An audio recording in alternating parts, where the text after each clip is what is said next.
Hello and welcome to Beyond Markets. I am Christy Cole. On the show today, we discuss efforts to drive youth entrepreneurship across Africa. As always, you can join the conversation on the show using the hashtag Beyond Markets, and you can follow me on Twitter. I am at Christy Cole P. The United Nations Development Programme has launched a Pan-African Entrepreneurship Portal-Platform to cultivate an ecosystem that will promote mentorship, funding, information sharing, as well as networking. Sandiso Simelane, the spokesperson, Youth for Africa and SDGs, as the program is called, now joins me to discuss this and efforts to drive youth entrepreneurship across Africa. Hello, Sandiso. Thank you for joining me on the show today. Hi, thank you for having me. So it is the YAS with an exclamation, Youth for Africa and SDGs. Tell us more about what this project seeks essentially to achieve. So we built YAS on the premise of just the fragmented information gap that we have in the content, specifically around entrepreneurship. And we built it to accelerate the entrepreneurial growth across the continent by linking people up, creating a network. So we looked at, understood the problem that entrepreneurs are struggling to find information that is relevant for them, that helps them grow their business, that helps them find relevant investors, that helps them find relevant mentors. And therefore, we've built a portal platform to allow for that interconnectedness to happen around between entrepreneurial players in the ecosystem. And then we also built it also to respond to the needs of Accenture's clients and also potential investors and donors, and that being a one-stop shop where they could go and find an entrepreneur that is having a solution around fintechs or agri-tech or supplying certain products and resources. And therefore, what YAS will allow is that one-stop shop where people, investors, donors, private sector, basically all entrepreneur ecosystem players can go there and find the relevant information. So this program has been up and running now for just over 2 weeks. Can you at this point give us an assessment of what the response to the program has been? I'm smiling because we've had over 1,000 users on the platform to date. We've only been we had the launch last week, Tuesday, and we had been live before that for about 2 weeks as we did a soft launch in also Kigali. So the reception has been very, very good. There are obviously those teething problems that you have with the technical solution, but we are working through them as quickly as possible. What I have done now is to look up the website for the platform. That's www.yasdg.com. It looks quite interactive. So, Sandiso, who should you say precisely should be getting on this platform? Who qualifies? So it's really people that are playing in the entrepreneur ecosystem. So we've got 5 primary user roles, that being entrepreneurs is the first one, primary, that speaks to entrepreneurs, startups, either or. The second group is investors, and that we've classified that group as incubators, accelerators, and donors, people that want to fund entrepreneurs, invest in entrepreneurs, whether through an incubation or acceleration program, or even as an equity or as a finance partner for the startups. The third group is your private sector, your corporates. Those are people that are looking either for innovative solutions to help them with disruption as a big corporate, or they're looking for suppliers. And YAS has a huge focus on youth entrepreneurship, and also women. So we encourage our corporate partners to go and find relevant suppliers to actually help them diversify their supply pool in the business. And the third group is, the fourth group is government persons, those being people that are looking to also play in the ecosystem, whether as a knowledge partner or the support partner. We're looking to government for that. And then the last group is academics. So we're looking to academics to help provide content for around entrepreneurship, around relevant content that's relevant for Africa.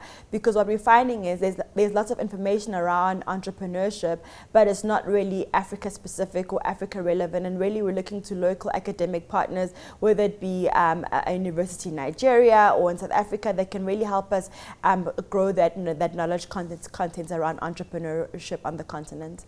That's a full steam ecosystem. Now, who qualifies as youth? I see that this is essentially youth focused across Africa. When you consider the fact that economies across Africa, small businesses need more help than when you compare with other continents. For the purpose of this program, Sandiso, who would you say qualifies as a youth in Africa? So I think it's split into two. I think we're looking for young people that are interested in entrepreneurship, that have an idea that they want to explore, test out in the market, and we not just saying that like just saying it for fluffy. I mean, it's a cool thing to say, but really we actually giving grants to idea stage entrepreneurs to actually help them test their ideas. The second group is people as entrepreneurs that already have an existing business, and we're looking to them to support them, to help them scale their business, also test ideas for an existing business. So we're looking for both idea stage and also fully running, scaled up businesses as well. So really across the spectrum of entrepreneurs and startups for YES. So the youth entrepreneurs, if I may say, are a ready catch for the program. The opportunities are limitless from what I see on your portal here. But conversely, Sandiso, what do you tell the other members of the ecosystem, the entrepreneurs, the investors? How do you attract them? Why should corporates come on board and be part of this ecosystem? So we've built the platform to really be speaking to our clients' needs, or as Accenture, and also investors and donors. So the information that entrepreneurs fill in is asking them relevant information around how long they've been existing, who are their partners, who are their directors, who has funded them before, what incubator acceleration program have they participated in before. So really giving that holistic profile of what an entrepreneur is. And because we find that in existing platforms like LinkedIn, it doesn't really cater for that entrepreneurial life cycle that they go through, so from incubator to incubator, from grant funding to equity. And really what YES is doing is saying, tell us your whole story so that we can vet you as an entrepreneur. And that almost gives enough information for an incubator or a private sector to actually pursue or contact the entrepreneur, because a lot of the times we feel like the information is not as holistic. And I think entrepreneurs have done many things that warrant them to be given a chance to be vetted as a supplier for a company, and we're saying we want to house that information. So it really speaks to what the needs of our clients, investors and donors are when they're looking for an entrepreneur. We also speak to scale as well. So really around YES being a Pan-African platform, it's not looking specifically at South Africa or Nigeria, but it's saying entrepreneurs from all countries in the continent can actually participate on the platform. So we know that a lot of businesses are looking to scale and grow in the continent, and by using YES, they can identify a partner or an entrepreneur that can help them scale and grow in the continent as well by finding entrepreneurs based in small countries as small as Benin that can actually help them with their business objectives. So what role will social media be playing in this project, if it is playing any role at all? So we're using social media primarily to attract people to learn more about the platform, and hopefully that drives them to create an account on YES, so that we're using that as to attract entrepreneurs, private sector, and to actually participate in the platform. So a lot of activity will happen in the platform. Just very much yesterday, we've updated a whole lot of opportunities available across from energy to health that entrepreneurs can actually apply for or pursue, and these are provided by various donors and partners in the ecosystem. And so that's the main reason right now we're using, or the primary role of social media. But going forward, it's also a place for us to share success stories of entrepreneurs that have received equity or grant funding from whether it be a UNDP or an Accenture or even another partner that has helped them grow their business. So we'll be using that primarily to attract, to also ignite conversations. And also when we do events, like when we launch certain regions, like for example, we're still coming to Nigeria in the next couple of months, and we would be using social media to drive that explanation or that conversation around what YES is, and getting people to create accounts and participate on the platform. I'll read to you now a quote from the UNDP Special Advisor for Private Sector, Thomas Sells. The quote says, YES is a much-needed Pan-African digital mechanism for youth entrepreneurs to access opportunities and contribute to the continent through United Nations Sustainable Development Goals. Now, how is YES able to navigate the murky waters of digital broadband penetration and the challenges it may pose to the project across the continent, seeing that it relies heavily on digital and then maybe social media? I mean, we're pretty much aware of the challenge of broadband and data, and I mean, I'll speak for South Africa. It's quite an expensive commodity. Data is become a commodity and it's quite expensive. And so we are speaking to a specific telco that has got an Africa reach to actually zero rate the YAS platform and make it available to entrepreneurs at no cost, really, to be able to surf the platform. And that's one of the ways that we're doing it. We're also looking to find incubator partner that has a wide reach across the continent, where entrepreneurs can actually go into that incubator accelerator in their local country and actually access YAS at no cost to them as well. So we are pretty much aware of the data challenge, and we are working towards finding a solution to solve it. But obviously it's still early stages. I mean, for us to say that it's a done deal, but I think it's looking positive right now to alleviate that problem. Sandiso, I'd like you to help us paint a clearer picture of that. So for now, entrepreneurs across Africa who have access to digital are privy to the opportunities that this platform provides. But ultimately, if I got you right, other entrepreneurs who may not have access to the digital will be able to access centers where they can go and get online and get benefits from this portal. Is that right? Yes, exactly. You did mention incubators at some point. Yes, we're looking to partner with incubators that have a continental reach. So there's a partner that has over 7 incubators in the continent, and we're trying to work with them and conclude something to make it available to as many African countries as possible. I know 7 is a small number considering we have over 50 African countries, but I mean that's the first step into the right direction.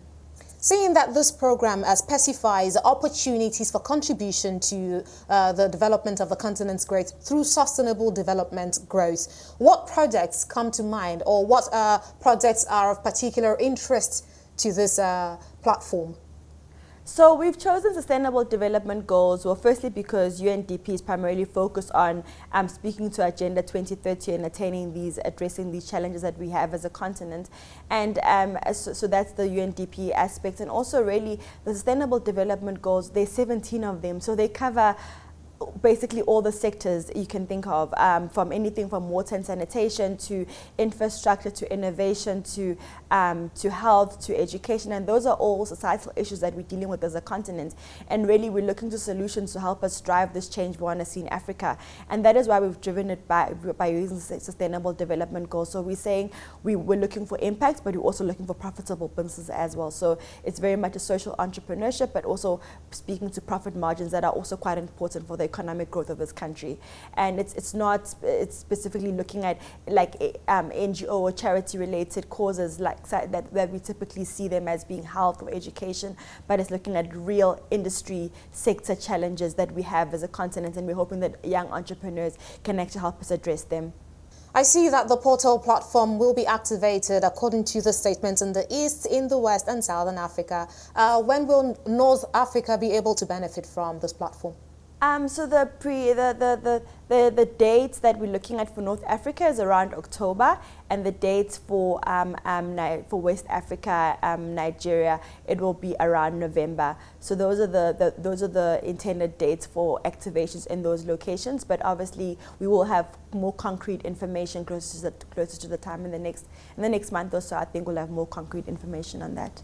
Sandiso, we'll hold it there and go for a break. I have been speaking to Sandiso Simelane. She is the spokesperson for Youth for Africa and SDGs. We'll continue the discussion after the break. If you're just joining us, we are discussing the efforts to drive youth entrepreneurship across Africa. I have been speaking to Sandiso Simelane.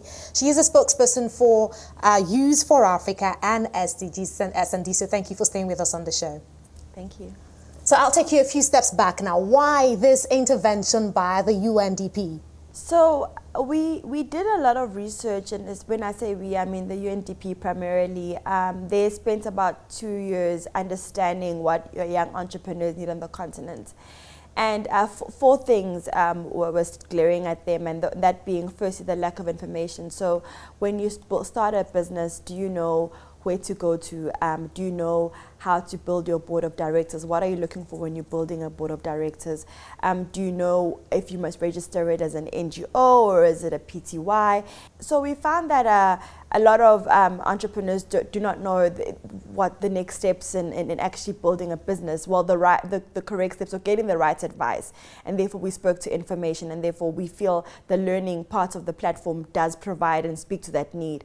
The second challenge was around funding. So we see lots of opportunities of funding, but I don't think the information is spreading widely enough and fast enough for entrepreneurs to actually respond and apply to those funding opportunities, that be it equity or incubator programs, or that being grant funding as well.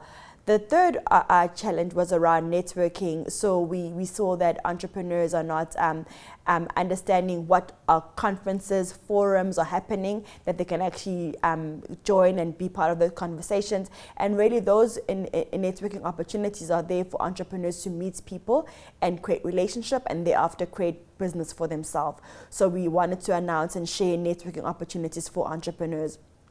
And lastly, it was mentorship. So those are the challenges from the entrepreneur side, funding, networking, like you said. On the policymaker side, what did your research show as elements or factors that could be working against youth entrepreneurship across Africa? Policy is quite an important aspect of youth entrepreneurship on the continent, but it's very much country specific. As we know, we don't have a platform already as an African continent to actually spread policy wide enough as quickly as possible. For example, the inter-trade agreement we've been talking about it for the past 5 years, but it's still not fully at play. So policy is important, but it's not something that we as YES are driving as one of our objectives to achieve. But what we are doing is that we understand the problems that youth have, and we're trying to give them as much information, as much leverage as possible to go around those certain policy challenges that we're having as a continent. So YES doesn't speak to primarily policy, it speaks to the needs of entrepreneurs, the information that they need, and providing and speaking to those and providing the necessary tools, access to actually address the needs that entrepreneurs have. The platform addresses issues at the general sense. Now, you did mention that you're aware of country-specific factors. To what extent at this point, I know it's still early stage, but to what extent at this point is the platform factoring in, bringing in some of these country-specific issues and helping entrepreneurs mitigate them? So the biggest issue we're seeing is around information, and I know you asked me for country specific, but I think most countries and most entrepreneurs in those different countries are facing that. And therefore what we're doing is we're partnering with different academics to actually help us provide that information relevant for entrepreneurs to help solve those problems. The other issue that entrepreneurs are facing is really around funding and networking opportunities. So although YES is a Pan-African opportunity, Pan-African platform, we're saying to specific equity partners and donors in specific regions, we're working with the UNDP offices at a country-specific level to help us alleviate those problems that entrepreneurs are facing. So we are going as deep as speaking to the country-specific offices, but that is only at UNDP level at this stage, at this point in time. Help us to understand more clearly the SDG focus of the Youth for Africa SDGs Portal-Platform. Sustainable Development Goals defined in, I think, 2015, 2016, really we're looking at what societal issues are we facing as a globe, and we obviously as a continent have adopted them to also be our societal issues, as our heads of states were part of the forming of the Sustainable Development Goals. So we look at everything from no poverty, no hunger, health, education, innovation, infrastructure, water and sanitation, life on land, life in water, so ocean challenges, and we're looking for solutions that speak to any of those challenges, also being energy, also being a primary SDG as well that we want to focus on as a continent, as we know that we have a lack of energy supply in the continent. And so what we're doing is we are encouraging entrepreneurs to associate themselves with the Sustainable Development Goals, whether it be energy, whether it be water and sanitation, and whether it be education, and saying that this is the SDG that I stand for as a business, and I'm looking to find solutions that help me address this SDG. And that is the attachment to Sustainable Development Goals. It speaks to societal issues, and it's also cutting across most sectors that we have in the continent, and that is why there's a big focus on Sustainable Development Goals for the YES platform. So to qualify for assistance or opportunities or benefits that the platform offers, your business idea as an entrepreneur must be tied to the Sustainable Development Goals, essentially. That's it?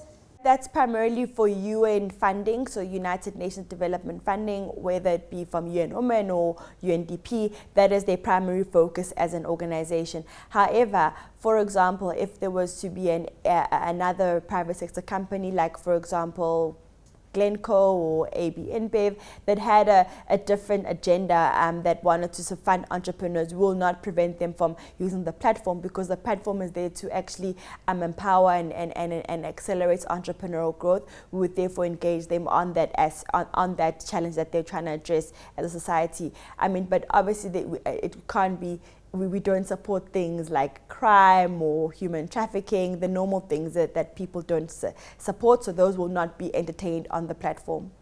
Now, what stands out as most interesting for me as far as this ecosystem goes is that you go beyond mentorship and paperwork to actually facilitating meeting and funding between the entrepreneurs, the ideas holders, and the investors and the ideas supporter, the financiers. Now, what factors in the course of your conversations and interactions have you identified as holding back the projected mutually beneficial relationship between youth entrepreneurs in Africa and capital providers across the continent? That's a very interesting question, because I myself have been an entrepreneur before. So I know that funders are really looking for existing businesses, which is, I mean, to be a business, you need to start somewhere, and you start from nowhere. And right now, no one's really looking to fund people that are starting from nowhere. And we are looking to support entrepreneurs that have good ideas that haven't been tested yet, and then helping them support them with the grant funding to help them try pilot their business and see if it works or doesn't work in the market. So we are expecting some ideas that we fund to work and some ideas to not work. And I mean, for Africa, it was quite weird, because Silicon Valley has got about an 8% success rate. So if they are incubating as 100 entrepreneurs, they would only get 8 successful businesses. But I think in Africa, when you say that, I mean, it's just like, it's seen as unfavorable, and it's not a good thing. And we're saying that we're expecting businesses to fail. That will happen, but we need to at least give them an opportunity to try. And that's why we're investing and giving entrepreneurs grant funding to try these ideas out. So I think at idea stage, I think there's still a bit of uncertainty, and that's normal, because it is just an idea.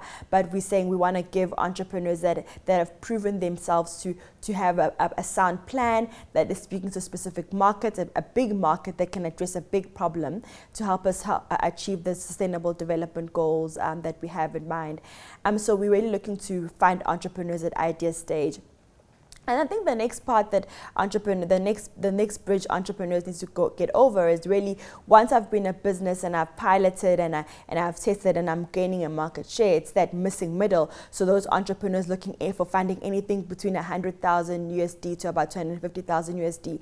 And there's a big gap there, because that's where we're losing a lot of entrepreneurs, where they're trying to find the next big investment of that 100 to 250K, and they just can't access it. And that's speaking to really our equity partners and our banks to actually support entrepreneurs, to help them bridge that missing middle gap. And really what YAS is doing is trying to find those equity partners, find those banks, and find those donors that are looking to address that missing middle to help our entrepreneurs grow. And that's the challenge we're seeing around the entrepreneur ecosystem that people are facing, that it's obviously speaks to the lack of funding from an idea, very small idea stage, and then also trying to get over and being the next Uber is going to require you to raise that 250K capital to help you grow your business. And really, YAS is trying to alleviate and bridge that gap for entrepreneurs. Funding, no doubt, a critical factor in all of this. Now, are we able to, at this point, talk about maybe some of the criteria you will be considering before giving out funds to eligible candidates and entrepreneurs? Yeah, so we had a pilot of grants that, because we're testing a couple of things. So, I mean, although Accenture and UNDP are very much established businesses, YAS is very much still a startup. So we don't have all the answers, and we want to be honest about that. We are, as an entrepreneur trying to figure things out, we are exactly doing the same thing as well with YAS, trying try different things and test different things. So one of the things we did is to test our grant funding application round that we had opened. And what we found is that a lot of entrepreneurs, sometimes the questions we ask, we are probably not as clear as UNDP. And I think that speaks to also other donors as well. Sometimes we're not as clear or as articulate in our questions when we ask entrepreneurs, and really we're reshaping our questionnaire model to actually be as clear, as precise as possible, so entrepreneurs can actually fill it in a manner that we can vet them accordingly. And we're encouraging entrepreneurs to educate us as to what they need, because YES is there to serve entrepreneurs as opposed to just Accenture and UNDP making profit out of it, but rather it's that we're wanting to serve entrepreneurs on the continent, and that's why we're willing to listen to them and have them tell us what they actually need. Thank you very much for your thoughts on the show, Sandiso, and good luck with the execution on this project. Sandiso Simelane is a spokesperson for Youth for Africa and SDGs, and that's it on Beyond Markets. Thank you for being a part of the show. Remember that you can watch all previous episodes on Beyond Markets. All you have to do is go to our website, www.cnbcafrica.com, and stay engaged with the conversation across social media platforms using the hashtag Beyond Markets. Many thanks to you for watching. I am Christy Cole.